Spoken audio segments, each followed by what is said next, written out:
Assalamualaikum warahmatullahi wabarakatuh. Yang terhormat Gubernur Bank Indonesia, Bapak Peri Warjio, Bapak Ibu anggota Dewan Gubernur, Bapak Ibu pimpinan Satker di seluruh dunia, serta Dewan Juri yang terhormat. kali ini kami ingin mempresentasikan inovasi Di program perubahan level 2 Committed di Kantor Perwakilan Bank Indonesia. Provinsi Sumatera Barat. Inovasi digital kami mengangkat tema pengelolaan inventaris kantor berbasis Android. Nah, saat ini pengelolaan ATK masih dilakukan dalam aplikasi yang melalui laptop yang terdapat pada aplikasi ERP Haris. Dalam penggunaannya, user harus menggunakan laptop dan jaringan kantor, sehingga tidak bisa dilakukan pengelolaan, pemantauan, dan approval oleh pimpinan dan pegawai apabila sedang berada di luar kantor. Nah, apalagi dengan sehubungan wabah COVID-19 yang menyebabkan perubahan mekanisme kerja menjadi work from home, sehingga menyulitkan dalam pengelolaan ATK karena harus dilakukan di kantor.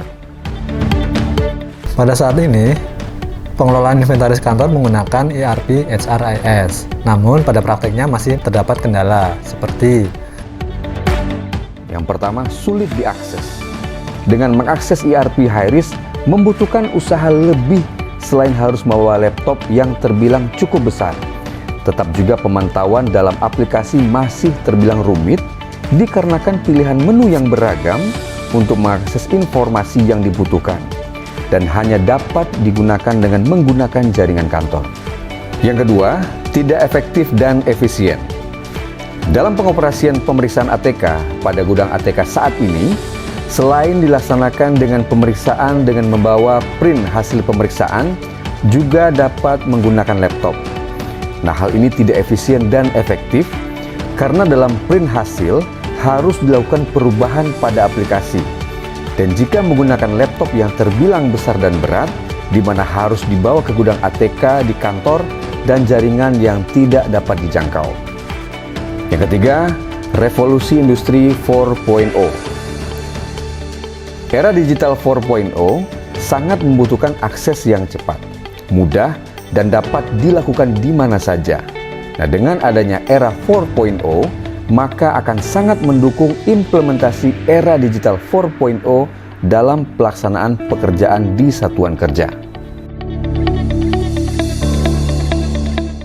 Nah, berikut dampaknya. Yang pertama, mobile. Penggunaan mobile phone atau gadget sangat berkaitan erat dengan kehidupan sehari-hari, sehingga pemantauan akan dapat digunakan lebih mudah. Yang kedua, menghemat penggunaan ATK. Dalam pelaksanaan pemeriksaan ATK pada gudang ATK, masih dapat menggunakan kertas dikarenakan jaringan yang tidak dapat dijangkau ke dalam gudang ATK tersebut. Yang ketiga, era digital 4.0. Penggunaan smartphone akan mendukung dalam rangka pengembangan era digital 4.0. Dan yang keempat, mudah digunakan. Nah, dengan penggunaan aplikasi berbasis Android, akan mudah penggunaan aplikasi digunakan. Dan yang kelima, hemat waktu. Penggunaan yang lebih usable dapat menghemat waktu dikarenakan semua dapat dilakukan via smartphone. Nah, berikut deskripsi alat. ATK BI berbasis Android adalah suatu perangkat lunak yang berfungsi untuk membantu dalam penatausahaan ATK BI dengan menggunakan smartphone.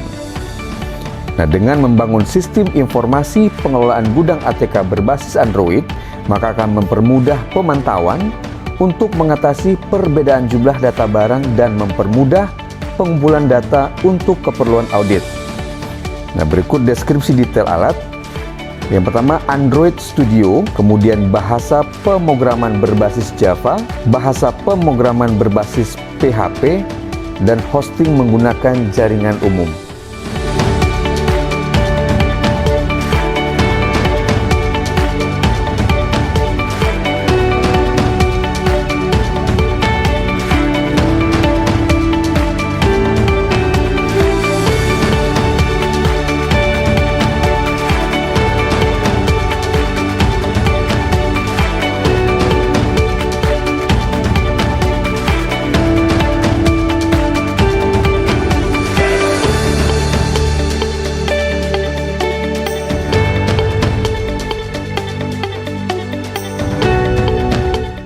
Di samping itu, dengan hadirnya ATK BI berbasis Android ini dapat menunjang penggunaan aplikasi ERP HiRisk saat ini dengan mendukung perubahan manual menjadi digitalized.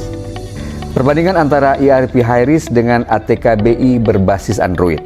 Nah, pada ERP HiRisk, yang pertama menggunakan laptop, yang kedua menggunakan jaringan internal, serta sulit diakses. Nah, sementara pada ATK BI berbasis Android, mobile dapat digunakan di mana saja, mudah dibawa dan mudah diakses. Keuntungan yang sangat dirasakan dalam menerapkan aplikasi ini adalah mudah digunakan, hemat waktu, dapat digunakan di mana saja, kemudian pemantauan pergerakan aset dapat dilihat setiap waktu, dan meningkatkan efisiensi dan efektivitas kerja. Dan dengan adanya aplikasi ini memiliki cost dan benefit analysis sebagai berikut. Cost and benefit analysis. Cost, biaya domain dan server sebesar 8 juta rupiah. Dan kemudian benefit, kemudahan dalam memantau jumlah ATK Satker yang jumlahnya mencapai 500 juta rupiah. Kemudian dapat dilakukan dalam kondisi work from home tanpa harus ke kantor dengan meminimalkan risiko penyebaran COVID-19. Dengan time plan manajemen yang akan segera kami launching Desember 2020 ini, dan sebagai informasi, dalam pembentukan proses uji coba yang telah dilaksanakan, terdapat 2 risiko mendasar yang dimiliki. Yang pertama, risiko anggaran. Di mana risiko anggaran karena adanya kebutuhan biaya dalam pembuatan domain server alat ini. Dan yang kedua, risiko jaringan, di mana risiko lemahnya jaringan pada saat digunakan. Kami mengharapkan dapat membawa kantor perwakilan Bank Indonesia yang lebih modern dan lebih baik dalam mendukung visi Bank Indonesia untuk menjadi the best central bank 4.0.